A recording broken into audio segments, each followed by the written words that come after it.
আসসালামু আলাইকুম বন্ধুরা, আমি অ্যাডভোকেট জাকির হোসেন রাসেল। আজকে সাধারণত আমার স্কুল রোজ গার্ডেন টিউটোরিয়াল হোম এর বার্ষিক ক্রীড়া প্রতিযোগিতার আয়োজন চলাকালে আংশিক স্টুডেন্ট, সকল স্টুডেন্ট এখানে আসে নাই, আংশিক স্টুডেন্ট এখানে এসেছে, সাথে তাদের অভিভাবকরা আছে। আমরা খেলার শেষ পর্যায়ে চলে আসছি। আপনাদেরকে এখন আমার কোমলমতি শিক্ষার্থীদের দৌড় প্রতিযোগিতা এখন দেখানো হবে।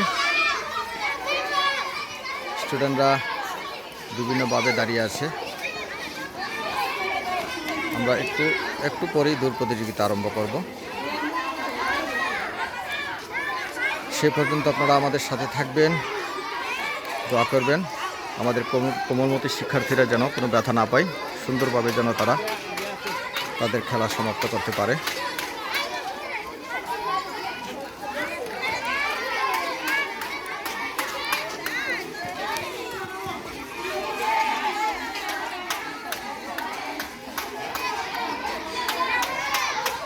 সকলকে শুভকামনা। খেলার ভিডিওটি আপনারা একটু ভালোভাবে দেখবেন। সে পর্যন্ত আপনারা ভালো থাকুন, সুস্থ থাকুন। আল্লাহ হাফেজ।